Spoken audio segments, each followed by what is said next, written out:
پھر ہم مچل کے کہتے ہیں سارے جہاں سے اچھا ہندوستان ہمارا، ہم بلبلے ہیں اس کے یہ گلستاں ہمارا، مچل مچل کے ہم کہتے ہیں، اس لیے کہ سب سے پہلی بار جو نماز پڑھی گئی ہے وہ ہندوستان کے دھرتی سے پڑھی گئی ہے، سب سے پہلی بار جو اذان دی گئی ہے وہ ہندوستان کے دھرتی پر ہوئی ہے، سب سے پہلا نبی ہندوستان کے دھرتی پر، نور محمدی ہندوستان کے دھرتی پر آئے ہیں، اس کے بعد گئے تمام نبیوں کا تمام نبیوں سے پہلے، تمام انسانوں سے پہلے، سب سے پہلے حضرت آدم علیہ السلام ہندوستان کے دھرتی پر تشریف لائے۔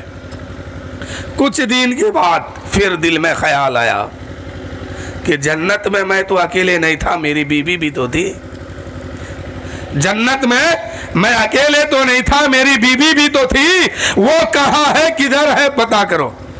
اب بیوی کی محبت دیکھیے، ایک شوہر اور بیوی کے اندر محبت آپس میں کیسی ہونی چاہیے، اب یہاں سے سمجھیے حضرت آدم علیہ السلام اپنی بیوی یعنی حضرت حوا کو ڈھونڈنے کے لیے نکلے، پورا ہندوستان دیکھتے ہیں کہیں حوا نہ ملی، ہندوستان سے باہر جاتے ہیں، پاکستان کو دیکھتے ہیں، حوا وہاں پر موجود نہیں ہے، عربستان کو دیکھتے ہیں، حوا وہاں پر موجود نہیں ہے، بنگلہ دیش کو دیکھتے ہیں، حوا وہاں پر موجود نہیں ہے، جرمن کو دیکھتے ہیں، حوا وہاں پر موجود نہیں ہے، جاپان کو دیکھتے ہیں، سری لنکا کو دیکھتے ہیں، چین کو دیکھتے ہیں، افغانستان کو دیکھتے ہیں، کہیں حوا نہ مل رہی ہے، حوا نہیں مل رہے ہیں۔ اب حضرت آدم علیہ السلام بیوی کی محبت میں ایک دیش سے دوسرے دیش سے جا رہے ہیں، دوسرے دیش سے تیسرے دیش جا رہے ہیں، صرف بیوی کو ڈھونڈنے کے لیے۔ اے میرے دوستو، اگر آپ کی بھی بیوی کبھی ادھر ادھر چلے جائے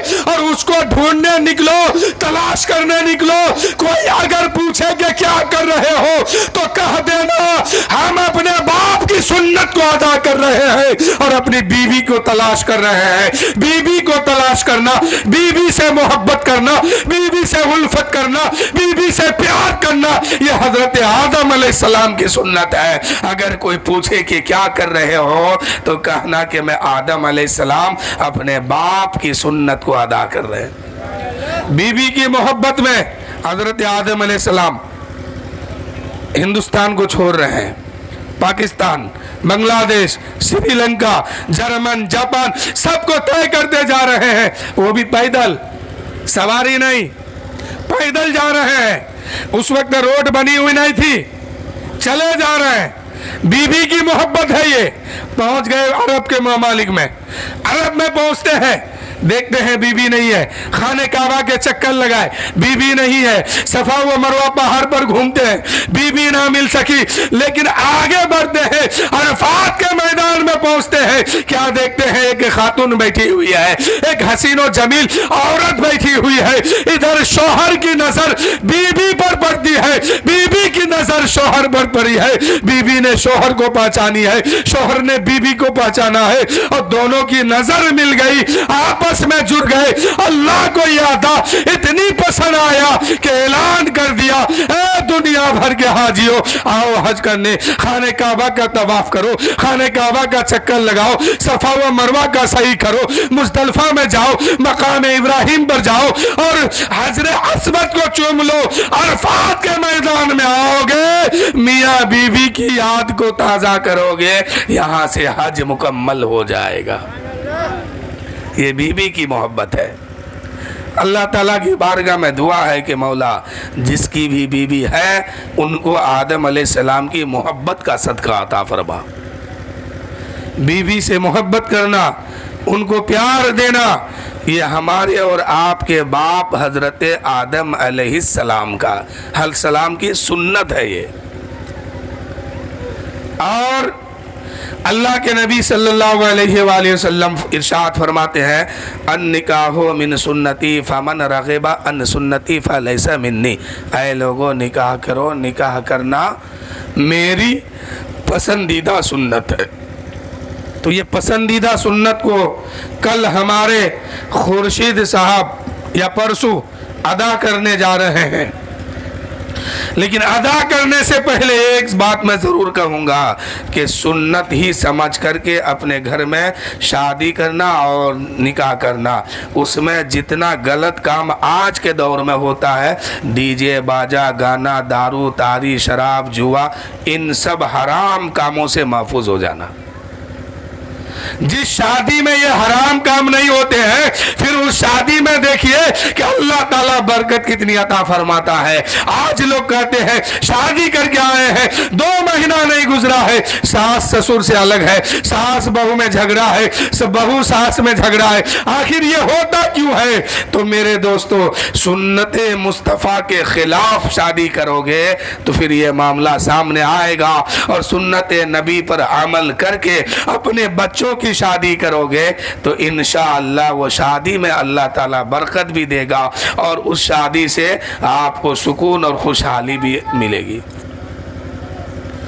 میرے آقا فرماتے ہیں لوگ شادی کرتے ہیں 4 چیز کی بنیاد پر. حسن کی بنیاد پر. میں آخری بات بتا رہا ہوں، اس کے بعد حضرت کی تقریر ہوگی. 1-1.5 گھنٹہ حضرت تقریر کریں گے. میں آخری بات بتا رہا ہوں.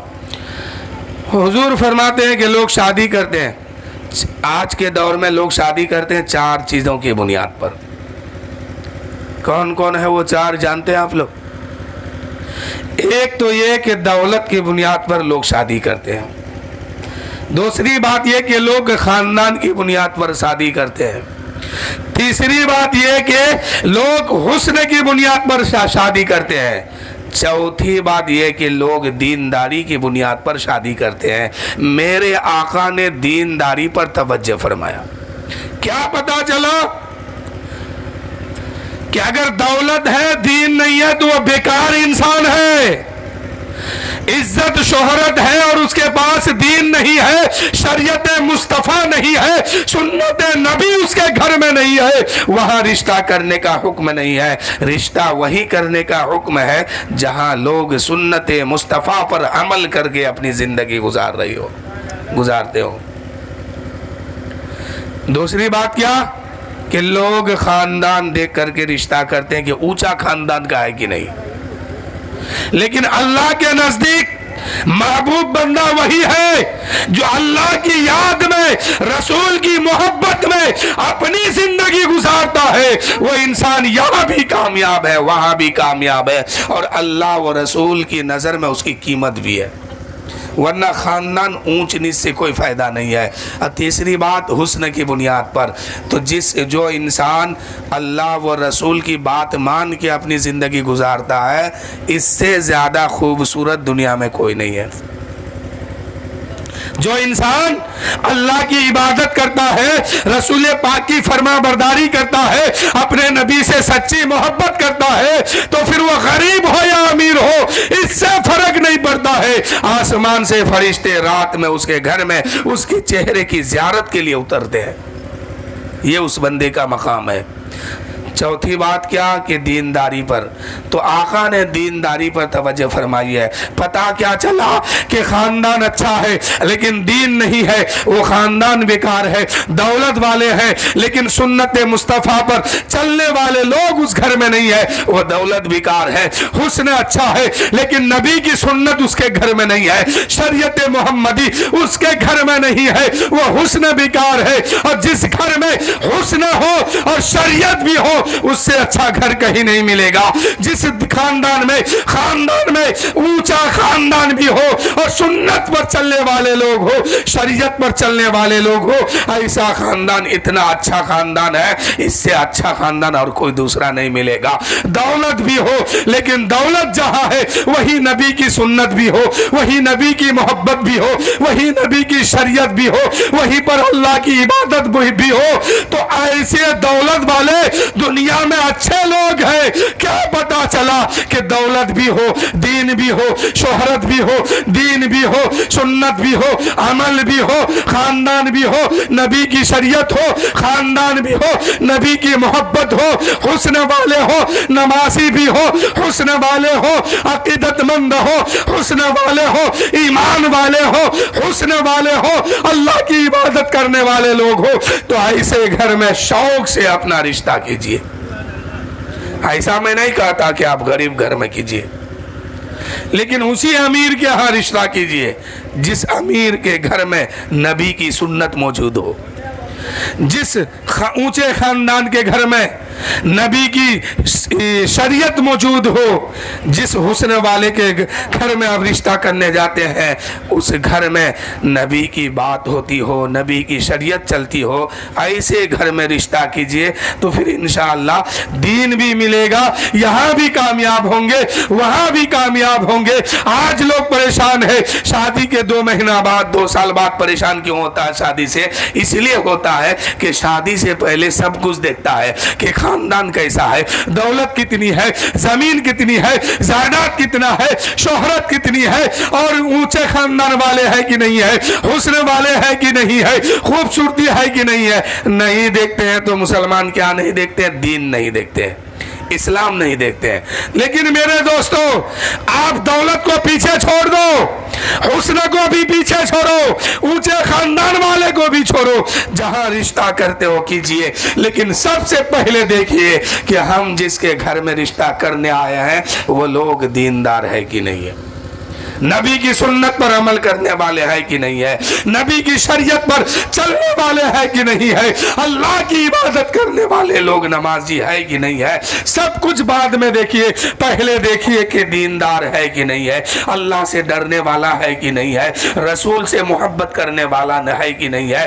جب ایسا گھر ملے اور ایسی لڑکی ملے، ایسا لڑکا ملے، تو چاہے غریب ہو یا امیر ہو، شوق سے اس رشتے کو منظور کرو۔ اللہ تعالیٰ کی بارگاہ میں دعا ہے کہ مولا ہم سب کو ہر موڑ پر کامیابی عطا فرما، اور جن کی شادی ہے مولا ابھی سے لے کے شادی ہونے تک، مولا اس پر خاص رحم و کرم کی بارش فرما، اور سنت مصطفیٰ پر عمل کر کے نکاح کرنے کی توفیق عطا فرما۔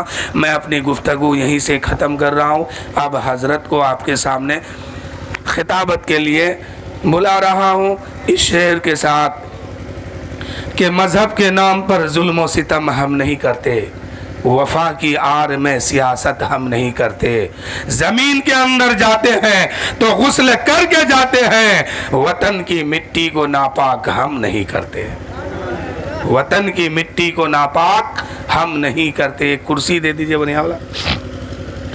یہ آن اور شان محمد کے نام پر، قربان میری جان محمد کے نام پر، اور سر جب امام پاک کا تن سے جدا ہوا وہ پڑھتے رہے قرآن محمد کے نام پر۔